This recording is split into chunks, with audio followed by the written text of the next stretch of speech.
बंगालच्या जनतेने विकासाला मतदान केलं आहे। ज्या थर्ड डिग्री राजकारण ज्याला म्हणतो, थर्ड डिग्री राजकारणाला उद्ध्वस्त करण्याचं काम बंगालच्या मतदारांनी केलेलं आहे। महाराष्ट्राचे नेते जे विरोधी पक्षाचे आहे यांनी धडा शिकला पाहिजे। देश कुठे चालला आहे?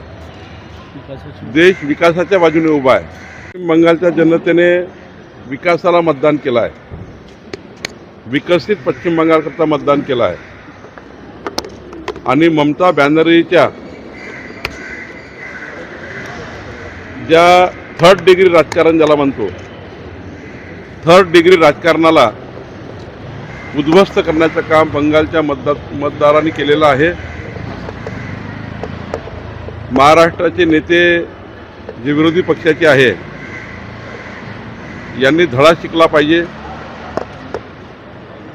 देश कुठे चालला आहे? देश विकासाच्या बाजूने उभा आहे। देशाची जनता ही विकसित भारताच्या मागे उभी आहे। इकडे देश चाललेला आहे, तरी विरोधक हे अजूनही सुधरत नाही आहे।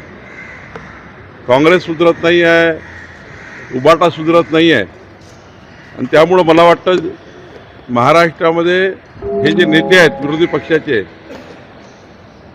हे पुढच्या 2047 पर्यंत महाराष्ट्रामध्ये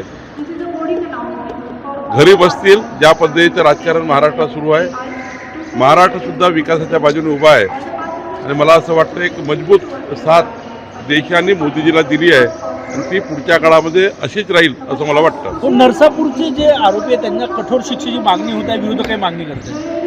नक्कीच संपूर्ण महाराष्ट्र नरसापूरमधील पीडित मुलीच्या परिवाराच्या बाजूने उभा आहे। आमची तीच मागणी आहे, सर्वांची मागणी आहे। मुख्यमंत्र्यांनी या ठिकाणी वचनच दिलं आहे की यमसदनी पाठवण्याकरता ज्या ज्या गोष्टी पोलिसांनी करायला पाहिजे त्या पोलीस करणार आहे आणि सरकारी करणार आहे। संघ परिवाराने मोठी मदत केली आहे, त्यामुळे कुठेतरी हे बंगालचं एवढं मोठं यश आहे, परिश्रम आहे भाजपचा आणि संघाचा। अनेक दिवसाचा संघर्ष,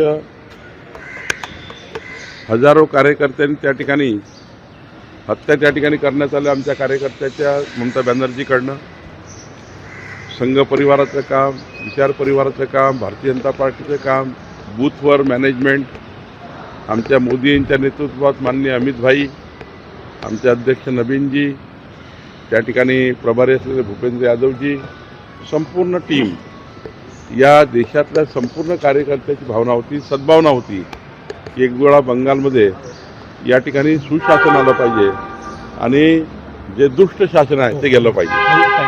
थँक्यू सर।